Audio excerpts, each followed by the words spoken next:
Hello बच्चों, कैसे हैं आप सभी। आशा करते हैं आप सब बहुत अच्छे होंगे। तो आज के इस सेशन में हम लोग बात करने वाले हैं कि आपको कौन कौन से डॉक्यूमेंट्स रिक्वायर्ड होंगे आपके काउंसलिंग के टाइम। अभी आप तैयारी कर रहे हैं सीएचएस की यानी सेंट्रल हिंदू स्कूल की। कुछ दिनों बाद लगभग 2-2.5 महीने बाद आपका यहाँ पे एसईटी होने वाला है। आपको तो सबको पता ही है, ठीक है। तो एसईटी होने वाला है। अब एसईटी आप दोगे, एसईटी देने के बाद से यानी कि स्कूल एंट्रेंस टेस्ट, और अगर आपकी तैयारी बहुत बेहतरीन है तो यहाँ पे आप एसईटी देने के बाद आपका सिलेक्शन हो जाएगा, ठीक है। जब सिलेक्शन होगा, सिलेक्शन कैसे होगा, तो सिलेक्शन का होता है प्रोसेस। तो आपने सपोज करो आपने जो है बहुत अच्छा मार्क्स यहाँ पे गेन कर लिया, 300 में से 260 नंबर 270 नंबर आपने गेन कर लिया, बहुत अच्छे मार्क्स आपके आ गए। इसका मतलब आपका एडमिशन तो होगा, बट उसके लिए प्रोसेस से आपको गुजरना होता है। तो पहला प्रोसेस क्या होता है, आपको वहाँ पे काउंसलिंग की प्रक्रिया में बुलाया जाता है। काउंसलिंग के लिए आपको बुलाया जाएगा, कहाँ पे, सीएचएस में आपको जाना होगा, ठीक है। अपने अभिभावक के साथ वहां पर जाएंगे आप। तो जाने के टाइम आपको क्या क्या कौन कौन से डॉक्यूमेंट्स, ठीक है, कौन कौन से दस्तावेज आपको लेकर के जाने होंगे वहां पर, ताकि आपका काउंसलिंग प्रक्रिया बाधित ना हो।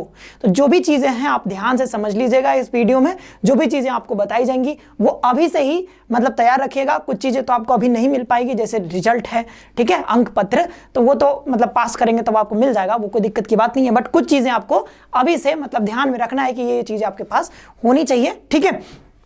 तो चलिए, और आगे बढ़ने से पहले चैनल को सब्सक्राइब करके बेल आइकन प्रेस कर लीजिएगा ऑल में, क्योंकि हर एक अपडेट सीएचएस रिलेटेड हर एक जानकारी आपको यहाँ पर दी जाती है। और बहुत सारी चीज़ें अभी आपके लिए होने वाली हैं, मतलब पीवाईक्यू सेशंस होने वाले हैं और क्लासेस होने वाली हैं बिल्कुल फ्री ऑफ कॉस्ट। तो बिल्कुल यूट्यूब पर आप हमारे साथ जुड़े रहिए। चलिए आगे बढ़ते हैं। और यहाँ पर हम 2024 के लिए बात कर रहे हैं इंपॉर्टेंट डॉक्यूमेंट्स की।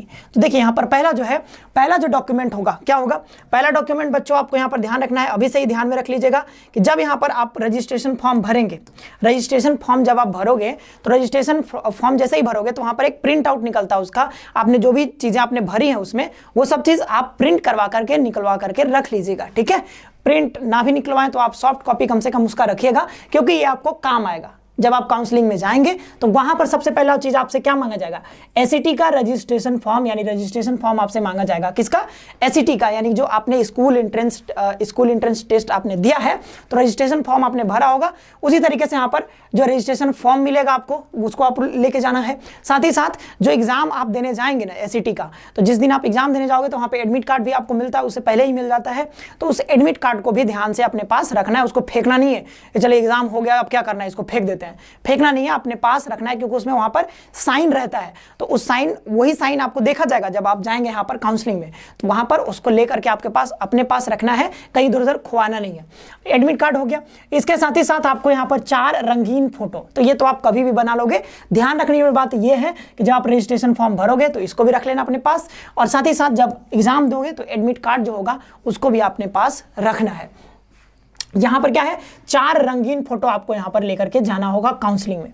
साथ ही साथ यहां पर आप, अगर आप देखिए अभी आप 11th के लिए अगर आप एसईटी दे रहे हैं तो आपको यहां पर 10th क्लास का यहां पर रिजल्ट चाहिए, और अगर आप 9th में दे रहे हैं तो आपको 8th क्लास का रिजल्ट जो है, अंक पत्र, वो तो मिल ही जाएगा, आपके स्कूल की ओर से आपको दिया जाएगा, तो वो आप अपने पास रखिएगा। उसकी मूल प्रति, ठीक है, और साथ ही साथ छाया प्रति, ठीक है, ओरिजिनल कॉपी भी रखना है, और साथ ही साथ आपको उसका यहाँ पे आपको फोटो कॉपी कराकर भी रख लेना है, उसको लेकर के जाना है। और आगे जब बात करें बच्चों, तो विद्यालय द्वारा जारी किया गया जन्म तिथि प्रमाण पत्र, तो यहाँ पर जन्म तिथि प्रमाण पत्र भी आपको रखना है, ठीक है। बर्थ सर्टिफिकेट आपके पास होना चाहिए, और यहाँ पर चरित्र प्रमाण पत्र, ठीक है। यहाँ पर टीसी, सीसी, ठीक है, टीसी भी आपको मांगा जाएगा, बट काउंसलिंग टाइम टीसी नहीं मांगा जाता है, बाद में मांगा जाएगा, बट सीसी आपको रखना है। कैरेक्टर सर्टिफिकेट अपने पास उसी टाइम, यानी काउंसलिंग के टाइम में आपको इसकी मूल प्रति लगती है, ध्यान देना, मूल प्रति मतलब ओरिजिनल कॉपी, इसका फोटो कॉपी आपको नहीं करवाना है। देखिए, अब साथ ही साथ आधार कार्ड भी आपको लेकर के जाना है, ये भी ओरिजिनल भी और फोटो कॉपी भी आपके साथ रखना है। और यहाँ पे देखो, अगला हम जो मेन बात है यहाँ पे ना, मेन बात आपको कि यहाँ पे जो समझने वाली नहीं, मतलब जो काम की चीज है, ये सारी चीज तो आप तुरंत करवा लोगे, मतलब ये दोनों को छोड़ करके ये अपने पास रखना है, खुआना नहीं है। तो ये सारी चीज तो आपको मिल ही जाएंगे, बट यहाँ पर एक चीज यहाँ पर जो है क्या है, कैटेगरी सर्टिफिकेट। क्या है कैटेगरी सर्टिफिकेट, तो अपने अपने कैटेगरी से देखिए, ओबीसी है तो ओबीसी, एससी है तो एसटी है, ठीक है, ईडब्ल्यूएस है, सबको अपनी अपनी कैटेगरी सर्टिफिकेट रखनी है। और यहाँ पर देखो दिव्यांग कैटेगरी का भी बनता है, छात्र छात्राएं उनकी कैटेगरी से संबंधित प्रमाण पत्र, तो कैटेगरी जो होता है, कैटेगरी प्रमाण पत्र जो होता है आपका, उसको अपने पास रखना है और उसकी मूल प्रति और छाया प्रति दोनों रखना है, ओरिजिनल कॉपी और यहाँ पे फोटो कॉपी। अब देखो ये क्या है कि ये जो आपका यहाँ पे कैटेगरी सर्टिफिकेट होगा ये अपने पास रखना, और साथ ही साथ यहाँ पे ये भी हो कि यहाँ पर क्या अगला क्या है कि दिव्यांग कैटेगरी से अगर आप हैं, दिव्यांग कैटेगरी से, तो दिव्यांग कैटेगरी से भी आपको यहाँ पर अलग से रखना है। यहाँ पर देखो कैटेगरी प्रमाण पत्र जो होगा यहाँ पर छात्र या छात्रा के नाम से जारी होना चाहिए। कई लोग क्या करते हैं कि अपने पिताजी माताजी का जो है अभिभावक का उसको लगा देते हैं, लेकिन वो नहीं करना है आपको। अगर अभी तक आपने नहीं बनवाया है तो आप बनवा लीजिएगा, बन जाएगा आपके तहसील से, बहुत आराम से बन जाएगा। तो वहां पर जाकर के अपने पिताजी को बोलिएगा तो आपके पिताजी बनवा देंगे, ठीक है। कोई आपको मतलब कोई दिक्कत नहीं होगा, आराम से बन जाएगा, बस अपने पिताजी को एक बार इन्फॉर्म कर दीजिएगा। यहाँ पे देखिए, तो यहाँ पर आपके नाम से जारी होना चाहिए। सपोज करो आपका सुमित नाम है तो आपके नाम से होना चाहिए, ठीक है। आपका जाति प्रमाण पत्र आपके नाम से होना चाहिए। यहाँ पे देखो जाति प्रमाण पत्र है ये, ठीक है, कैटेगरी सर्टिफिकेट इसी को बोलते हैं। और एक चीज और ध्यान देना है कि नया बना होना चाहिए, 1 वर्ष के से पूर्व का निर्गत ना हो, मतलब 1 वर्ष से पूर्व का ना बना हो। जैसे अभी आप 2024 में देने जा रहे हैं तो ये 1 साल के भीतर ही बना हो। जैसे कि 2022 में अगर आपने बनवाया है तब तो 2 साल हो जाएगा लगभग, तो वो थोड़ा मतलब आउटडेटेड हो जाएगा। यहाँ पे हमको क्या करना है, 1 साल के अंदर मतलब अगर आपने नहीं बनवाया है तो जल्दी से बनवा लीजिए अभी, क्योंकि उसमें बनने में थोड़ा टाइम भी लगता है, 10-20 दिन लग जाता है।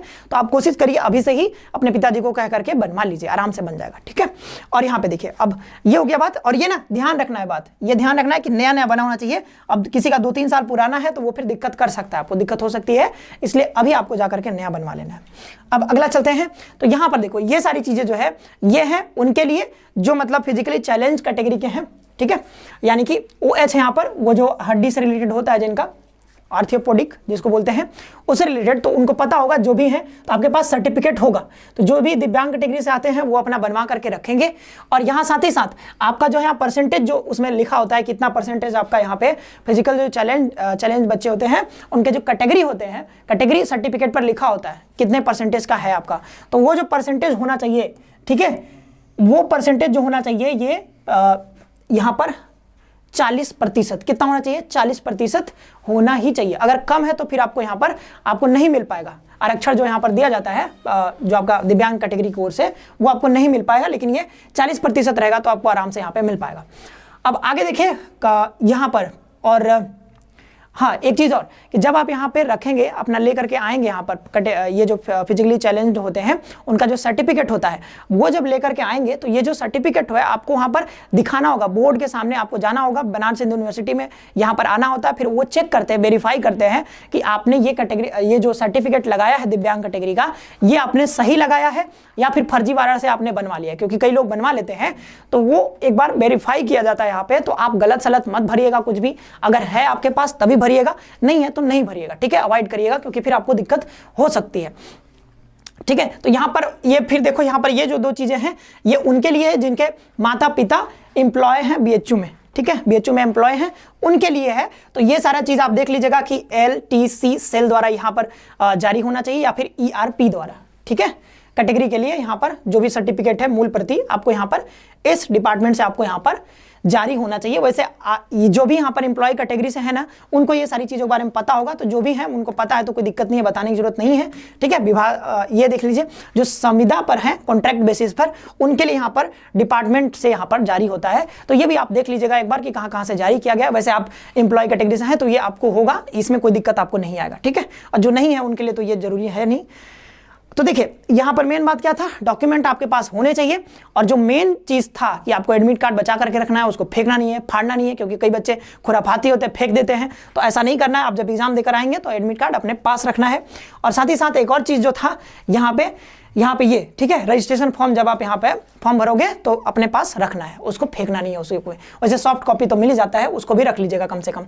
और बाद बाकी जो चीज़ था यहाँ पे जाति प्रमाण पत्र आपको नया बना होना चाहिए।